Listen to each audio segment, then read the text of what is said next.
Good afternoon. Welcome to doctors time. శరీరంలోని కీళ్లు వ్యాధిగ్రస్తం కావటాన్ని osteo arthritis అని అంటారు. ఆస్టియో అంటే ఎముక, ఆర్థరైటిస్ అంటే వాపు లేదా ఇన్ఫ్లమేషన్ అని అర్థం. చేతి వేళ్ల కనుపులు, వెన్నుపూస, తుంటి ప్రదేశం, కాలి బొటన వేళ్లు తదితర ప్రదేశాలలో ఈ వ్యాధి లక్షణాలు కనిపించే అవకాశం ఉన్నప్పటికీ మోకాళ్లలోని ఆస్టియో ఆర్థరైటిస్ ఎక్కువగా కనిపించడానికి కారణం మోకాళ్లు ఎక్కువగా అరుగుదలకు గురి కావటమే. వీటికి ప్రధాన కారణాలేంటి, ఎలాంటి జాగ్రత్తలు తీసుకోవాలి, హోమియోపతిలో ఎలాంటి చికిత్స ఉంది, ఇలాంటి మరిన్ని విషయాలు హోమియోకేర్ ఇంటర్నేషనల్ వైద్యులు డాక్టర్ సబితా గారిని అడిగి తెలుసుకుందాం. అలాగే మీరు కాల్ చేసిన నంబర్లు 0402331068 అండ్ 686. హలో డాక్టర్, ముందుగా చెప్పండి, అసలు ఆర్థరైటిస్ అంటే ఏంటి, ఎలాంటి రీజన్స్ వల్ల వస్తుంది? ఆర్థరైటిస్ అనగా ఏ యొక్క కీలు అనేది డిజీజ్ అయినప్పటికీ, అంటే ఇన్ఫ్లమేషన్ కానివ్వండి లేదా పెయిన్ వల్ల కానివ్వండి, కొంతమందికి వాపు లేనప్పటికీ అక్కడ డీజనరేటివ్ చేంజెస్ వల్ల నొప్పికి గురయ్యేటువంటి అవకాశం ఉంటుంది. ప్రైమరీ సిమ్టమ్ అంటే ఆర్థరైటిస్లో ప్రైమరీ సిమ్టమ్ వచ్చేసి స్టిఫ్నెస్, అంటే ఒక మూమెంట్ నుంచి ఇంకో మూమెంట్ చేయడం అనేది కొద్దిగా ఇబ్బందికరంగా ఉండటం అనేది ప్రైమరీ సిమ్టమ్ కనిపించినప్పటికీ అరుగుదల మొదలైన వెంటనే ఇక్కడ మూమెంట్ రెస్ట్రిక్షన్, అంటే ఈ యొక్క మూమెంట్ కొద్దిపాటిగా ఫ్లెక్షన్ కానీ కొద్దిపాటిగా ఎక్స్టెన్షన్ కానీ ఇబ్బందికరంగా ఉండేటువంటి అవకాశం ఉంటుంది. ఈ యొక్క ఆర్థరైటిస్తో బాధపడే వాళ్ళలో 90% పేషెంట్స్లో ఎక్కువగా ఆస్టియో ఆర్థరైటిస్తో బాధపడుతూ ఉంటారు. ఆస్టియో ఆర్థరైటిస్ అనగా కీళ్ళ అరుగుదల అనేది 40+ ఏజ్లో స్టార్ట్ అయ్యేటువంటి అవకాశం ఉంటుంది. అలాగే ఈ కీళ్ళ అరుగుదల అనేది వేర్ అండ్ టేర్ ఎక్కువగా ఉన్న వాళ్ళల్లో, అంటే స్ట్రెస్ అనేది, ఫ్రిక్షన్ అనేది ఎక్కువగా ఆ యొక్క జాయింట్ మీద ఉన్నట్టయితే గనక ఈ యొక్క ఆస్టియో ఆర్థరైటిస్ అనేది డెవలప్ అయ్యేటువంటి అవకాశం ఉంటుంది. ఆస్టియో ఆర్థరైటిస్ హెరిడిటరీ చేంజెస్ వల్ల కూడా వచ్చేటువంటి అవకాశం ఉంటుంది, వేర్ అండ్ టేర్ వల్ల కూడా వచ్చేటువంటి అవకాశం ఉంటుంది. అలాగే calcium deficiency, vitamin D deficiency, కొంతమందిలో హైపోథైరాయిడ్, అలాగే కొంతమంది యాంటీ డిప్రెసివ్ టాబ్లెట్స్ వేసుకునే వాళ్ళలో కాల్షియం డెఫిషియన్సీ ఎక్కువగా ఉన్న వాళ్ళలో కూడా ఈ యొక్క కీళ్ళ అరుగుదల అనేది కనిపించేటువంటి అవకాశం ఉంటుంది. సో ఆస్టియో ఆర్థరైటిస్ కాకుండా మనకి ఇతర ఆర్థరైటిస్ వచ్చేసి రుమటాయిడ్ ఆర్థరైటిస్. రుమటాయిడ్ ఆర్థరైటిస్ అనేది ఒక ఆటో ఇమ్యూన్ డిజార్డర్. ఈ యొక్క ఇమ్యూన్ సిస్టమ్ రెస్పాన్స్ అనేది టిష్యూస్ని డ్యామేజ్ చేస్తూ వస్తూ ఉంటుంది. అది కీళ్ళకు సంబంధించినటువంటి టిష్యూస్లో డ్యామేజ్ చేసేటువంటి అవకాశం ఉంటుంది. అలాగే కీళ్ళ వాపుకు గురయ్యేటువంటి అవకాశం ఉంటుంది. ఈ యొక్క రుమటాయిడ్ ఆర్థరైటిస్ అనేది మల్టిపుల్ జాయింట్స్ ఇన్వాల్వ్మెంట్ ఉండే అవకాశం ఉంటుంది. వెరస్ ఆస్టియో ఆర్థరైటిస్ అంటే కీళ్ళ అరుగుదల అనేది మోకాళ్ళల్లో ఎక్కువగా ఉండే అవకాశం ఉంటుంది. ఈ యొక్క మోకాళ్ళు అనేది ఒకవేళ అరుగుదల మొదలైన తర్వాత కూడా వెయిట్ గెయిన్ అనేది ఉన్నట్టయితే కనుక ఫాస్టర్ డీజనరేటివ్ చేంజెస్, అంటే ఏజ్ ప్రోగ్రెస్ అవుతున్న కొద్దీ ఈ ఒకటి అరుగుదల అనేది ఇంకా ప్రోగ్రెస్ అయ్యేటువంటి అవకాశం ఉంటుంది. అలాగే రుమటాయిడ్ ఆర్థరైటిస్లో మల్టిపుల్ జాయింట్స్ ఇన్వాల్వ్మెంట్ ఉంటుంది. నీ జాయింట్స్ కాకుండా ఇతర జాయింట్స్ వచ్చేసి వ్రిస్ట్ జాయింట్ లేదా ఎల్బో జాయింట్ లేదా ఫింగర్ జాయింట్స్, టో జాయింట్స్, కొంతమందిలో అన్ని జాయింట్స్ కూడా ఇన్వాల్వ్ అయ్యే అవకాశం ఉంటుంది. అంటే మోకాళ్ళల్లో కూడా వాపు వచ్చేటువంటి అవకాశం రుమటాయిడ్ ఆర్థరైటిస్లో ఉండేటువంటి అవకాశం ఉంటుంది. ఈ రుమటాయిడ్ ఆర్థరైటిస్ అనేది ఫీమేల్స్, మేల్స్లో కూడా ఉండేటువంటి అవకాశం ఉంటుంది. యంగర్ ఏజ్ గ్రూప్లో కూడా వచ్చేటువంటి అవకాశం ఉంటుంది. అంటే జస్ట్ టీనేజ్ ఏజ్ గ్రూప్లో కూడా కీళ్ళ వాతంకి గురైనటువంటి కేసెస్ చాలా ఉంటాయి. అలాగే టీనేజ్ కంటే చిన్న ఏజ్లో కూడా 6 years, 10 years, 11 years ఈ ఏజ్లో కూడా రుమటాయిడ్ ఆర్థరైటిస్ డిటెక్ట్ అయినటువంటి కేసెస్ చాలా ఉంటాయి. సో జాయింట్స్ ఎఫెక్ట్ అవ్వడమే కాకుండా ఇతర ఇంటర్నల్ ఆర్గన్స్ కూడా సివియర్ కేసెస్లో ఎఫెక్ట్ అయ్యేటువంటి అవకాశం ఉంటుంది. ఓకే, మెయిన్గా అంటే రుమటాయిడ్ ఆర్థరైటిస్ గురించి కూడా చెప్పారు మీరు. అంటే ఏజ్లో కొంతమందికి నీస్ దగ్గర స్వెల్లింగ్ అనేది వస్తుంది. దీన్ని రుమటాయిడ్ ఆర్థరైటిస్ అనుకోవచ్చా, ఇంకేమైనా కారణం ఉందా? ఏజ్డ్లో కూడా first time rheumatoid arthritis detect అయ్యేటువంటి అవకాశం ఉంటుంది. సో కొంతమందిలో ఈ యొక్క కీళ్ళ వంటి ఇన్ఫెక్షన్, ఒకవేళ వైరల్ ఫీవర్ కానీ ఇలాంటివి వచ్చినప్పుడు కీళ్ళల్లో కూడా ఈ యొక్క ఇన్ఫెక్షన్స్ డెవలప్ అయ్యేటువంటి అవకాశం ఉంటుంది. చికెన్ గున్యా ఇలాంటి డిజీజెస్ వచ్చినప్పుడు కూడా వైరల్ ఎఫినిటీ ఉండడం వల్ల డిఫరెంట్ జాయింట్స్లో ఈ యొక్క వాపు గురవటము, నొప్పి రావటం అనేది చూస్తూ ఉంటాం. అలాగే వాళ్ళ ఈఎస్ఆర్ లెవెల్స్, అలాగే RA factor, CRP levels raise అయ్యేటువంటి అవకాశం ఉంటుంది. సో రుమటాయిడ్ ఆర్థరైటిస్ అనేది ఒకవేళ సింగిల్ జాయింట్లో కూడా వచ్చేటువంటి అవకాశం ఉంటుంది. ఒకవేళ ఎనీ జాయింట్ వాపుకి గురైనట్టయితే కనుక ఒక ఎక్స్రే తీసినట్టయితే, అలాగే CBP, ESR, CRP, RA factor ఇవి 4 టెస్టులు చేసినట్టయితే కనుక ఇమీడియట్గా అది ఆస్టియో ఆర్థరైటిస్ చేంజెసా లేదా రుమటాయిడ్ ఆర్థరైటిస్ చేంజెసా అనేది చెప్పేటువంటి అవకాశం ఉంటుంది. సో ఈ రుమటాయిడ్ ఆర్థరైటిస్ సింగిల్ జాయింట్లో కూడా వచ్చే అవకాశం ఉంటుంది. అలాగే ఎనీ ఏజ్ గ్రూప్, అంటే టీనేజ్ అంతకంటే చిన్న ఏజ్ గ్రూప్లోనే కాకుండా 40+ ఏజ్ గ్రూప్లో ఫస్ట్ డిటెక్షన్ కూడా రుమటాయిడ్ ఆర్థరైటిస్ అయి ఉండవచ్చు. ఓకే అండి, కాలర్ కూడా లైన్ లో ఉన్నారు. వెంకట్ సిరిసిల్ల నుంచి. వెంకట్ గారు మాట్లాడండి, మీ సమస్యను చెప్పండి. నాకు 2 నెలల కింద చెయ్యి ఫ్రాక్చర్ అయిందమ్మా. ఓకే ఫ్రాక్చర్ అయి పట్టేసారు, ఇచ్చిండు. ఓకే ఇచ్చిన తర్వాత కూడా ఈ ఏళ్ళు దగ్గరికి వస్తలేవు. మళ్ళా ఈ దెబ్బ కండరాల నొప్పులు వస్తున్నాయి దెబ్బల. ఓకే అంటే ఇది పోస్ట్ ఇంజురీ లో స్టిఫ్నెస్ ఉండేటువంటి అవకాశం ఉంటుంది. సింపుల్ ఫిజియోథెరపీ చేయండి లేదా డిఫరెంట్ ఎక్సర్సైజెస్ చేయాల్సినటువంటి అవసరం ఉంటుంది. ఇది నర్వ్ అనేది కంప్రెషన్ అవటం వల్ల కూడా ఇలా అయ్యే అవకాశం ఉంటుంది. సో ఎవ్రీ జాయింట్ మూమెంట్ అనేది అవసరము. ఇక్కడ మీకు ఫిజియోథెరపీ అలాగే అన్ని మూమెంట్స్ అంటే ఆ యొక్క చెయ్యి ఈవెన్ ఆఫ్టర్ 2 వీక్స్ మీకు ప్రాబ్లం ఉందని చెప్తున్నారు. ఇంకొక 2 to 3 వీక్స్ మీకు ఇబ్బందిగా ఉంటుంది. డిఫరెంట్ టైప్స్ ఆఫ్ ఎక్సర్సైజెస్ అన్ని మూమెంట్స్ చేసినట్టయితే కనుక ఇది రిలాక్స్ అయ్యేటువంటి అవకాశం ఉంటుంది. ఓకే అండి, మరి గౌటీ ఆర్థరైటిస్ అంటే ఏంటి, వీటికి రీజన్స్ ఎలా ఉంటాయి?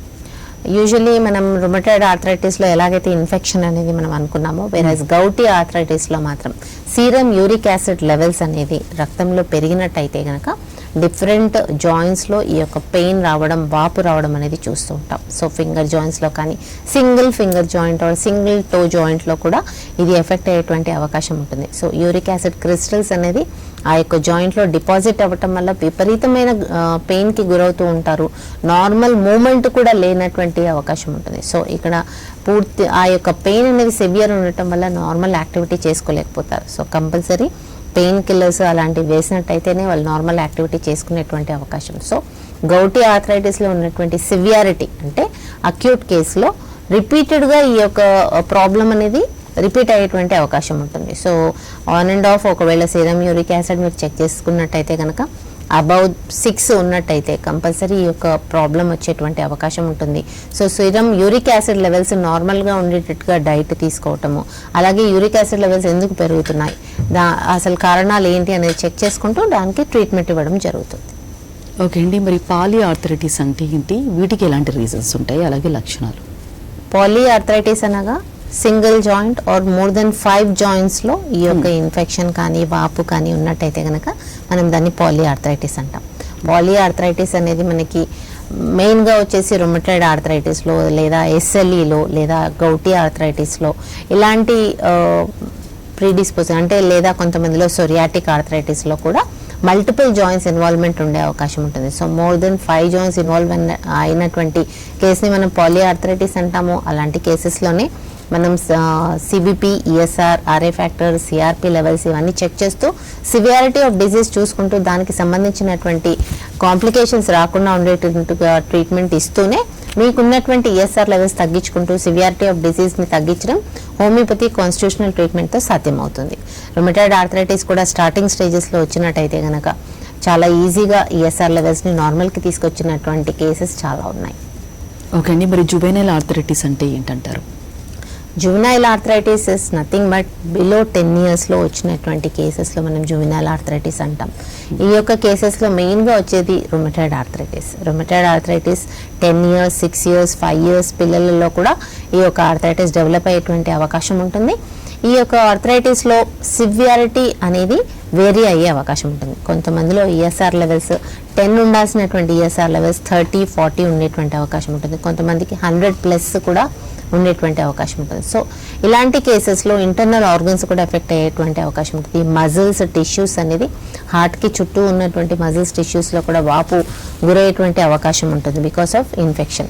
సో ఈ కేసెస్లో మనం ఖచ్చితంగా ఇమ్మీడియట్గా అటెన్షన్ తీసుకొని ఈ యొక్క ఇన్ఫెక్షన్ లెవెల్స్కి కంపల్సరీ తగ్గించినట్టయితే కనుక కార్డియోమయోపతి అంటే హార్ట్కి సంబంధించిన సిమ్టమ్స్ కానీ డెవలప్ అయ్యేటువంటి అవకాశం లేకుండా చేయొచ్చు. సో ఈఎస్ఆర్ లెవెల్స్ చాలా హైగా ఉన్న వాళ్ళలో ఇమీడియట్గా దాన్ని నార్మల్కి తీసుకురావాల్సినటువంటి అవకాశం మన హోమియోపతి కాన్స్టిట్యూషనల్ ట్రీట్మెంట్తో సాధ్యమవుతుంది.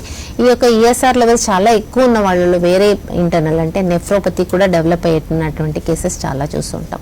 సో ఎస్ఎల్ఈ, రుమటాయిడ్ ఆర్థరైటిస్, అలాగే కొంతమందికి పాలీ ఆర్థరైటిస్ సెరో నెగిటివ్ అంటే ఇక్కడ మనకి ఆర్ఏ ఫ్యాక్టర్ నెగిటివ్ ఉన్నప్పటికీ వాళ్ళకి పూర్తిగా రుమటాయిడ్ ఆర్థరైటిస్లో ఉన్నటువంటి సిమ్టమ్సే కనిపిస్తూ ఉంటాయి. ఓన్లీ ఈఎస్ఆర్ లెవెల్స్ రైజ్ అయ్యేటువంటి అవకాశం ఉంటుంది. అలాంటి కేసెస్లో కూడా చాలా సింపుల్గా హోమియోపతి ట్రీట్మెంట్తో ఇది నార్మల్కి తీసుకొచ్చేటువంటి అవకాశం. ఓకే కాలర్ కూడా లైన్ లో ఉన్నారండి. పరమేష్ హైదరాబాద్ నుంచి. పరమేష్ గారు మాట్లాడండి, మీ సమస్యను చెప్పండి. Okay madam. మాట్లాడండి, Hello. డాక్టర్ గారు ఉన్నారు. పరమేష్ చెప్పండి. మ్యామ్ ఇది నాకు 1 వీక్ నుంచి లోవర్ బ్యాక్ పెయిన్ ఎక్కువైందండి. Okay all of sudden start అయింది. ఓకే. సో అది నేను బెండ్ అవ్వలేకపోతున్నాను. మీ ఏజ్? సైజ్ 35. 35. ఓకే. ఇంతకు ముందు ఏమైనా పరీక్షలు చేయించినారా? ఆ పరీక్షలో నార్మల్ గా నేను టెస్ట్ చేస్తే వెయిట్ ఓవర్ వెయిట్ ఉన్నారు, మీరు వెయిట్ గా ఉన్నారని చెప్పేసి అన్నాను. ఓకే. ఎంత సో ఉన్నారు? నేను డైటింగ్ చేసి నేను 15 kgs తగ్గాను ఓకే 3 months లో. ఓకే. సో అప్పుడు తగ్గినుంది, కానీ మళ్ళీ 1 వీక్ తర్వాత మళ్ళీ స్టార్ట్ అయింది. సో వెయిట్ ఎంత ఉన్నప్పటికీ లంబార్ స్పైన్ లో ఎక్స్రే తీసినారా? ఎక్స్రే కానీ ఎంఆర్ఐ కానీ? ఆ ఎక్స్రే కూడా తీసారు, కానీ దాంట్లో ఏమో లేదని చెప్పేసి అన్నాను. ఓకే. సో ఏం చేస్తుంటారు మీరు? నేను టెలిఫోన్ ఉంది. ఓకే. ఎన్ని అవర్స్ కూర్చొని ఉంటారు? 8 hours. ఓకే. లాంగ్ సిట్టింగ్ ప్రొఫెషన్లో కూడా ఈ యొక్క ప్రాబ్లమ్ స్టిఫ్నెస్, అంటే మీకు ఎక్స్రేలో ఏమి రానప్పటికీ స్టిఫ్నెస్ అనేది డెవలప్ అయింది, సింపుల్ స్ప్రెయిన్స్ కూడా డెవలప్ అయ్యేటువంటి అవకాశం ఉంటుంది. మీ డాక్టర్ చెప్పినట్టుగా మీరు ఓవర్ వెయిట్ ఉంటే కూడా ప్రెషర్ అనేది, స్ట్రెస్ అండ్ స్ట్రెయిన్ లంబార్ స్పైన్లో పెరిగేటువంటి అవకాశం ఉంటుంది. సో ఈ స్ట్రెస్ అండ్ స్ట్రెయిన్ వల్లనే చాలా గ్రాడ్యువల్గా మీ యొక్క లంబార్ స్పైన్లో అరుగుదల మొదలయ్యేటువంటి అవకాశం ఉంటుంది. సో మీకు స్టార్టింగ్ స్టేజెస్లోనే సివియర్ పెయిన్ చెప్తున్నారు. ఈవెన్ బిఫోర్ డీజనరేటివ్ చేంజెస్ మీ స్పైన్లో పెయిన్ అనేది చాలా ఎక్కువగా బెండ్ కాలేనటువంటి పొజిషన్ మీరు చెప్తున్నారు. Maybe it is stiffness. So first మీరు ఏం చేయాలి అంటే వెయిట్ లాస్ అనేది కూడా ప్రైమరీ పెట్టుకొని, ఆ తర్వాత మీకు లంబార్ స్పైన్లో సింపుల్ ఎక్సర్సైజెస్ అంటే స్పైన్ స్ట్రెంథనింగ్ ఎక్సర్సైజెస్ స్టార్ట్ చేసుకోవాల్సినటువంటి అవసరం ఉంటుంది. అలాగే స్ప్రెయిన్ తగ్గే వరకు ఫస్ట్ మెడిసిన్స్ వాడండి. అంటే పూర్తిగా బెండ్ చేయలేనటువంటి పొజిషన్ ఉంది అని చెప్తున్నారు. సో ఈ స్ప్రెయిన్ తగ్గేటట్టుగా మీకు హోమియోపతిలో మంచి మెడిసిన్స్ ఉన్నాయి వితౌట్ ఎనీ సైడ్ ఎఫెక్ట్స్. ఆ స్ప్రెయిన్, ఆ పెయిన్ అనేది స్పాజం తగ్గిన తర్వాత మీరు సింపుల్ స్పైన్ స్ట్రెంథనింగ్ ఎక్సర్సైజెస్ కూడా మేము ఎడ్యుకేట్ చేస్తాము. ఆ ఎక్సర్సైజెస్ చేస్తూ వెయిట్ లాస్ కూడా మీరు క్యారీ చేసినట్టయితే కనుక నెక్స్ట్ స్టేజ్ అంటే degenerative change, lumbar spondylosis form కాకుండా ఉండే అవకాశం ఉంటుంది. మరి సోరియాటిక్ ఆర్థరైటిస్ అంటే ఏంటి? వీటికి రీజన్స్ ఎలా ఉంటాయి? సోరియాసిస్తో బాధపడే వాళ్ళలో అంతమందిలో కాకుండా ఒక 50% పేషెంట్స్లో మాత్రం జాయింట్స్లో కూడా ఈ యొక్క ఇన్ఫ్లమేషన్ అనేది పెరిగేటువంటి అవకాశం ఉంటుంది. కొంతమందిలో సోరియాటిక్ పేషెంట్స్లో ఏఎస్ఓ టైటర్ పెరగటం కానివ్వండి, ఈఎస్ఆర్ లెవెల్స్ పెరగటం కానివ్వండి, కొంతమందిలో ఏఎన్ఏ లెవెల్స్ కూడా పెరిగేటువంటి అవకాశం ఉంటుంది. అలాంటి కేసెస్లో మాత్రమే డిఫరెంట్ జాయింట్స్లో నొప్పి రావటము, అలాగే సిమ్టమ్స్ అంటే స్కిన్ సిమ్టమ్స్తో పాటు ఈ యొక్క సోరియాటిక్ ఆర్థరైటిస్ డెవలప్ అయ్యేటువంటి అవకాశం ఉంటుంది. ఒకవేళ ఈఎస్ఆర్ లెవెల్స్ చాలా ఎక్కువ ఉన్నట్టయితే కనుక డిఫరెంట్ రీజన్స్లో స్వెల్లింగ్ రావడం, వాపు రావడం, పూర్తిగా రుమటైడ్ ఆర్థరైటిస్లో ఉన్నటువంటి సిమ్టమ్స్ అంటే స్టిఫ్నెస్, ఆ యొక్క జాయింట్ని పూర్తిగా కదలచలేకపోవటం అనేది కూడా సోరియాటిక్ ఆర్థరైటిస్లో కనిపించేటువంటి అవకాశం ఉంటుంది. సో ఎస్ఎల్ఈ రుమటైడ్ ఆర్థరైటిస్లో ఏవైతే ఫ్యాక్టర్స్ మనకు పాజిటివ్ ఉంటాయో, ఏఎన్ఏ, డిఎస్డిఎన్ఏ ఇలాంటివన్నీ కూడా సోరియాటిక్ ఆర్థరైటిస్లో కూడా పాజిటివ్ ఉండేటువంటి అవకాశం ఉంటుంది. So rheumatoid arthritis, SLE and psoriatic arthritis all are autoimmune disorders. వీటిలో అన్నిటిలో కూడా ఈఎస్ఆర్ లెవెల్స్ అనేది రేజ్డ్ ఉండేటువంటి అవకాశం ఉంటుంది. సో సోరియాటిక్ ఆర్థరైటిస్ బాధపడే వాళ్ళల్లో కూడా హోమియోపతి ట్రీట్మెంట్ తీసుకున్నట్టయితే కనుక కాన్స్టిట్యూషనల్ ట్రీట్మెంట్ ఈఎస్ఆర్ లెవెల్స్ తగ్గించవచ్చు, అలాగే ఎఫినిటీ టు జాయింట్స్ తగ్గించే అవకాశం ఉంటుంది. ఈవెన్ రుమటైడ్ ఆర్థరైటిస్లో కూడా చాలా సివియర్గా ఉన్నటువంటి కేసెస్లో కాంప్లికేషన్స్ డెవలప్ అయ్యేటువంటి అవకాశం ఉంటుంది. కొంతమందిలో చెస్ట్ పెయిన్ రావటము, లేదా స్వెట్టింగ్స్ రావటము, నెఫ్రోపతి, క్రియాటినిన్ లెవెల్స్ పెరగటము, ఇలాంటి సిమ్టమ్స్ కూడా కనిపించేటువంటి అంటే ఇంటర్నల్ ఆర్గన్స్ కూడా ఇన్వాల్వ్ అయ్యేటువంటి అవకాశం మనకి రుమటైడ్ ఆర్థరైటిస్లో, అలాగే సిస్టమిక్ లూపస్ ఎర్థమెటోసిస్లో కూడా కనిపించేటువంటి అవకాశం ఉంటుంది. సో ఈఎస్ఆర్ లెవెల్స్ అనేది రెగ్యులర్గా చెక్ చేసుకుంటూ చాలా సివియర్గా పెరిగినట్టయితే కనుక దాన్ని కంట్రోల్ చేస్తూ ఉండటం చాలా ఇంపార్టెంట్. ఓకే అండి, మెయిన్గా అంటే గౌటీ ఆర్థరైటిస్ గురించి ఆల్రెడీ చెప్పారు. అంటే గౌటీ ఆర్థరైటిస్ అనేది యూరిక్ యాసిడ్ లెవెల్స్ ఎక్కువ అవ్వటం వల్లే అని చెప్పారు. మరి ఇది ఎవరిలో ఎక్కువ చూడొచ్చు మనం, మగవారిలోనా ఆడవారిలోనా? యూరిక్ యాసిడ్ లెవెల్స్ పెరగటం అనేది చాలా మందిలో మనకి మేల్స్లో ఎక్కువగా కనిపించేటువంటి అవకాశం ఉంటుంది. కొంతమందిలో ఆల్కహాలిజం ఎక్కువ ఉన్న వాళ్ళలో, లేదా డయాబెటీస్తో బాధపడే వాళ్ళలో ఈ యొక్క యూరిక్ యాసిడ్ లెవెల్స్ అనేది పెరగడం చూస్తూ ఉంటాం. సో ఇమీడియట్గా ఒకవేళ మీకు యూరిక్ యాసిడ్ ఎక్కువగా డిటెక్ట్ అయినట్టయితే కనుక మీరు తీసుకునేటువంటి ఆహారంలో ప్రోటీన్ రిచ్ ఐటమ్స్ అంటే యానిమల్ ఫ్యాట్ ఉన్నటువంటి ఐటమ్స్ అన్నీ కూడా పూర్తిగా కంట్రోల్ చేసినట్టయితే కనుక యూరిక్ యాసిడ్ లెవెల్స్ అనేది తగ్గించేటువంటి అవకాశం ఉంటుంది. అలాగే ఒకవేళ మీకు యూరిక్ యాసిడ్ లెవెల్స్ పెరిగినప్పటికీ ఈ యొక్క ఆర్థరైటిక్ సిమ్టమ్స్ డెవలప్ కాకపోయినప్పటికీ మీకు యూరిక్ యాసిడ్ లెవెల్స్ పెరిగిన వెంటనే ఒకవేళ డైట్ రెస్ట్రిక్షన్స్ చేస్తూ ఆల్కహాలిజం తగ్గించినట్టయితే కనుక ఇది నార్మల్కి వచ్చేటువంటి అవకాశం ఉన్నా కానీ మీరు తీసుకునేటువంటి డైట్తో లేదా ఈఎస్ఆర్ లెవెల్స్ పెరిగినప్పుడు లేదా మీ glomerular infiltration rate of kidneys తగ్గినప్పుడు ఈ యొక్క యూరిక్ యాసిడ్ పెరిగేటువంటి అవకాశం ఉంటుంది. సో చాలా జాగ్రత్తగా డైట్ కంట్రోల్ చేస్తూ చిన్న ఎక్సర్సైజెస్ చేసుకుంటూ ఈ యొక్క యూరిక్ యాసిడ్ లెవెల్స్ని కూడా నార్మల్గా ఉంచుకోవటం అనేది చాలా ఇంపార్టెంట్. ఓకే అండి, మెయిన్గా అంటే గౌటీ ఆర్థరైటిస్కి సంబంధించి అంటే ఓన్లీ హోమ్ రెమెడీతో అలాగే అంటే మీరు చెప్పిన డైట్ ప్రకారంగా చేసుకుంటే అంటే కంట్రోల్ చేసుకోవచ్చా? నో, యూరిక్ యాసిడ్ లెవెల్స్ గ్రాడ్యువల్గా పెరుగుతుంటాయి. వీళ్ళకి ఆన్ అండ్ ఆఫ్ సిమ్టమ్స్ అనేది చాలా సివియర్గా వచ్చేటువంటి అవకాశం ఉంటుంది.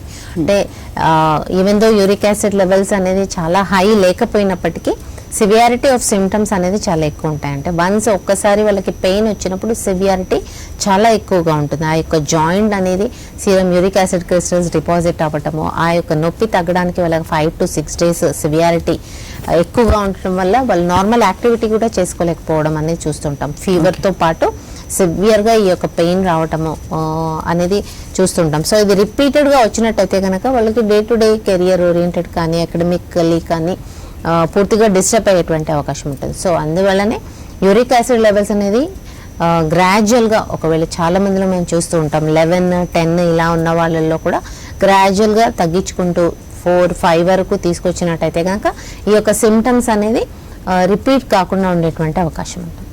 నెక్స్ట్ కాలర్ కూడా లైన్లో ఉన్నారండి. భారతి అనంతపురం నుంచి. భారతి గారు మాట్లాడండి, మీ సమస్యను చెప్పండి. మేడం మా కాళ్ళు నొప్పులు మేడం, నా పుళ్ళు. ఓకే, నిలబడి చపాతి ఏమన్నా చేయాలన్నారు. మీ ఏజ్ ఎంత? నా ఏజ్ 46-47 మేడం. ఓకే, చపాతి అట్లా ఏమని చేయలేదు, నిలబడుకొని నొప్పులు చూపించుకుంటే మా కాళ్ళు అరిగినాయి, ఆపరేషన్ చేయాలి అన్నారు మేడం. ఓకే, మీకు 46-47 ఇయర్స్కి స్టిఫ్నెస్ అనేది చాలా ఎక్కువగా ఉంది. అంటే కొద్దిసేపటి కూడా నుంచుంటే మళ్ళీ పెయిన్ అనేది స్టిఫ్నెస్ అనేది ఉంది. కానీ మీరు ఏ యొక్క యాక్టివిటీ అయినా కానీ ఒకే పొజిషన్లో ఎక్కువసేపు ఉంచకూడదు. మీరు కూర్చొని ఉన్నా కానీ నుంచొని ఉన్నా కానీ ఆ యొక్క పొజిషన్లో ఎక్కువసేపు ఉంచకుండా కంపల్సరీగా యాక్టివిటీ మూమెంట్ ఆఫ్ జాయింట్ అనేది పెంచాలి. మీరు వాకింగ్ కూడా చేసుకోవచ్చు, అలాగే సింపుల్ నీ ఎక్సర్సైజెస్, సైక్లింగ్ చేయొచ్చు. ఇలాంటి ఎక్సర్సైజెస్ చేస్తూ ఉంటేనే మీకు స్టిఫ్నెస్ అనేది తగ్గుతుందమ్మా. అలాగే అరుగుదల అయ్యింది కదా అని పూర్తిగా రెస్ట్ ఇవ్వడం అనేది కరెక్ట్ కాదు. రెస్ట్ ఇవ్వకుండా సింపుల్ ఎక్సర్సైజెస్ మూమెంట్ అనేది పెంచుకోండి. డీజనరేషన్ అంటే ఈ అరుగుదల ఇంకా ప్రోగ్రెస్ అవ్వకుండా హోమియోపతి ట్రీట్మెంట్ స్టార్ట్ చేయండి. మీరు హోమియోపతి కాన్స్టిట్యూషనల్ ట్రీట్మెంట్ ఇచ్చినట్టయితే కనుక మీకు ఈ స్టిఫ్నెస్ అనేది చాలా తగ్గే అవకాశం ఉంటుంది. మెయిన్గా అంటే ఇంత ముందు నుంచి మాట్లాడుకున్నది ప్రకారం ఆర్థరైటిస్కి సంబంధించి అందులో ఉన్న టైప్స్ గురించి ఆల్రెడీ చెప్పారు. అంటే రొమటైడ్ ఆర్థరైటిస్, గౌటీ ఆర్థరైటిస్, అలాగే సోరేటిక్ ఆర్థరైటిస్, వీటన్నిటిలో కలిపితే అంటే ఏది ఎక్కువ కాంప్లికేటెడ్ అంటారు? యూజువల్లీ కాంప్లికేటెడ్ అనేది రొమటైడ్ ఆర్థరైటిస్, ఎస్ఎల్ఈ ఇవన్నీ ఇంటర్నల్ ఆర్గన్స్ ఎఫెక్ట్ అయ్యేటువంటి అవకాశం ఉంటుంది. బట్ సివియారిటీ అందరి పేషెంట్స్కి కూడా అంత సివియారిటీ ఉండడం అనేది జరగదు. వితిన్ ఒక 100 పేషెంట్స్లో వెరీ ఫ్యూ పేషెంట్స్ అంటే 4 to 5% పేషెంట్స్లో మాత్రమే సివియారిటీ అనేది చాలా ఎక్కువగా ఉంటుంది. వాళ్ళ యాక్టివిటీ తగ్గిపోవడం, వాళ్ళు నార్మల్గా లైవ్లీహుడ్ లేకపోవడం అనేది చూస్తుంటాం. సో 95% రొమటైడ్ ఆర్థరైటిస్ కేసెస్ కానివ్వండి లేదా సోరియాటిక్ ఆర్థరైటిస్ కేసెస్ కానీ నార్మల్ లైఫ్ లీడ్ చేసేటువంటి అవకాశం ఉంటుంది. ఈఎస్ఆర్ లెవెల్స్ కూడా అంత సివియర్గా ఉండేటువంటి అవకాశం అనేది కొద్ది మందిలో కనిపిస్తుంది. సో సివియారిటీ ఆఫ్ డిజీజ్ బట్టి కాంప్లికేషన్స్ అనేది ఎక్కువ ఉండే అవకాశం ఉంటుంది. ఓకే, ఇంతకుముందు గౌటీ ఆర్థరైటిస్లో మాట్లాడుకున్నట్టు అంటే డైట్ ప్రకారం చెప్పారంటే ఎక్కువ protein levels, uric acid levels ఎక్కువ అవుతాయని. అంటే మిగతా వాటిలో చూసుకుంటే కనుక డైట్ పర్టికులర్గా ఉంటుందా? ఆస్టియో ఆర్థరైటిస్లో యూజువల్లీ డీజనరేషన్ అనేది 40-45+ ఏజ్ గ్రూప్లో చాలా ఎక్కువ మందిలో చూస్తుంటాం. సో అది మెయిన్గా మనకి ఉమెన్కి వచ్చేసి 45+50+ ఏజ్లో మెనోపాజల్ ఏజ్లో కాల్షియం లెవెల్స్ తగ్గిపోవటం వల్ల డీజనరేటివ్ చేంజెస్ డెవలప్ అయ్యేటువంటి అవకాశం ఉంటుంది. సో ఇమీడియట్గా కాల్షియం లెవెల్స్ ఎంత ఉన్నాయి, బాడీలో విటమిన్ డి లెవెల్స్ ఎంత ఉన్నాయి చెక్ చేసుకుంటూ దాన్ని సప్లిమెంట్ చేసుకోవడం అనేది చాలా ఇంపార్టెంట్. సో డీజనరేషన్ అనేది ఫాస్ట్గా అవ్వకుండా ఉండేటువంటి అవకాశం ఉంటుంది. అలాగే రొమటైడ్ ఆర్థరైటిస్, సిస్టమిక్ లూపస్ ఎరిథెమెటోసిస్ ఇవన్నిట్లో కూడా సిఆర్పి లెవెల్స్ అంటే రియాక్టివ్ ప్రోటీన్ లెవెల్స్ పెరగకుండా ఉన్నట్టయితే కనుక డిజీజ్ సివియారిటీ పెరగకుండా ఉండే అవకాశం ఉంటుంది. సో ఇందులో మీకు అనిమల్ ప్రోటీన్ కానీ ప్లాంట్ ప్రోటీన్ కానీ ప్రోటీన్ లెవెల్స్ అనేది కొంచెం తగ్గించినట్టయితే కనుక ఈ యొక్క సివియారిటీ ఆఫ్ డిజీజ్ కూడా తగ్గించేటువంటి అవకాశం ఉంటుంది. అలాగే సోరియాటిక్ ఆర్థరైటిస్లో కూడా మీకు సిఆర్పి లెవెల్స్ కంట్రోల్ చేసుకోవాలి అంటే కొద్దిపాటిగా అనిమల్ ప్రోటీన్ అనేది చాలా తక్కువ చేసినట్టయితే కనుక ఈ యొక్క ఇన్ఫెక్షన్ లెవెల్స్ తగ్గే అవకాశం ఉంటుంది. ఓకే, ఆర్థరైటిస్లో కనుక అంటే ఆర్థరైటిస్ ఆల్రెడీ ఒక పేషెంట్కి ఉంటే అదర్ కాంప్లికేషన్ ఉంటే అంటే ప్రిస్క్రిప్షన్ అనేది ఎలా బ్యాలెన్స్ చేసుకోవాలి? యూజువల్లీ ఎనీ ఆర్థరైటిస్ అంటే ఆస్టియో ఆర్థరైటిస్లో మీకు సివియర్గా ఉన్నట్టయితే కనుక చాలా మందిలో పెయిన్ కిల్లర్స్ యూజ్ చేయడం అనేది చూస్తూ ఉంటాం. సో అది first stage, second stage, third stage దాటిన తర్వాత హోమియోపతి ట్రీట్మెంట్కి వచ్చినటువంటి కేసెస్ చాలా కనిపిస్తున్నాయి. సో మీరు ఫస్ట్ స్టేజ్, సెకండ్ స్టేజ్ ఉన్నప్పుడే హోమియోపతి ట్రీట్మెంట్ స్టార్ట్ చేయండి. దానివల్ల ఆ స్టిఫ్నెస్ కానీ పెయిన్ కానీ తగ్గే అవకాశం ఉంటుంది. మీకు ఒకవేళ థర్డ్, ఫోర్త్ స్టేజ్ వచ్చినట్టయితే కనుక పూర్తిగా బోయింగ్ ఆఫ్ లెగ్స్ కూడా డెవలప్ అయినటువంటి కేసెస్ ఉంటాయి. సో అక్కడ మీకు పూర్తిగా యాంగులేషన్ వచ్చేటువంటి అవకాశం, అలాగే లింపింగ్ గేట్ అంటే పూర్తిగా కుంటడం అనేది కూడా చూస్తూ ఉంటాం. సో థర్డ్, ఫోర్త్ స్టేజ్లో. సో ఫస్ట్, సెకండ్ స్టేజ్లోనే ఆర్థరైటిస్ మైల్డ్గా ఉన్నప్పుడే ట్రీట్మెంట్ స్టార్ట్ చేసినట్టయితే కనుక ఆ యొక్క డీజనరేషన్ని మనం నెక్స్ట్ స్టేజ్ వెళ్లకుండా చూసేటువంటి అవకాశం ఉంటుంది. థర్డ్, ఫోర్త్ స్టేజ్లో మీకు పెయిన్ ఎక్కువ ఉండడం వల్ల చాలా మందిలో చూస్తూ ఉంటాం 60+ ఏజ్ గ్రూప్లో పెయిన్ కిల్లర్స్ ఎక్కువగా వాడుతూ ఉంటారు. దానివల్ల మళ్ళీ వెయిట్ గెయిన్ అవ్వడం, వేరే గ్యాస్ట్రైటిక్ సిమ్టమ్స్, అల్సర్స్ డెవలప్ అవ్వడం అనేది కూడా నేను చాలామంది పేషెంట్స్లో చూస్తూ ఉన్నాను. So as soon as possible అంటే మీకు స్టిఫ్నెస్ డెవలప్ అవ్వగానే హోమియోపతి ట్రీట్మెంట్కి రండి. అలాగే థర్డ్, ఫోర్త్ స్టేజ్లో పెయిన్ కిల్లర్స్ లేకుండానే మాకు హోమియోపతి ట్రీట్మెంట్తోనే ఆ యొక్క నొప్పి తగ్గించడం అనేది చేస్తూ ఉంటాం. అలాగే రుమటాయిడ్ ఆర్థరైటిస్లో కూడా చాలామంది స్టెరాయిడ్స్ కానివ్వండి, పెయిన్ కిల్లర్స్ కానివ్వండి చాలా ఎక్కువగా వాడుతూ ఉంటారు. బికాస్ నార్మల్ యాక్టివిటీ వాళ్ళది తగ్గిపోకుండా ఉండాలంటే వాళ్ళు పెయిన్ కిల్లర్స్ హెవీ డోసెస్ వాడుతూ ఉంటారు. అలాంటి వాళ్ళలో కూడా హోమియోపతి ట్రీట్మెంట్ తీసుకున్నట్టయితే కనుక పూర్తిగా ఈ స్టెరాయిడ్స్ పూర్తిగా తగ్గించినప్పటికీ స్లోగా టేపర్ చేయడం అనేది జరుగుతుంది. ఆర్థరైటిస్ గురించి, అందులో ఉన్న టైప్స్ గురించి చాలా డీటెయిల్గా చెప్పారండి. Thank you so much.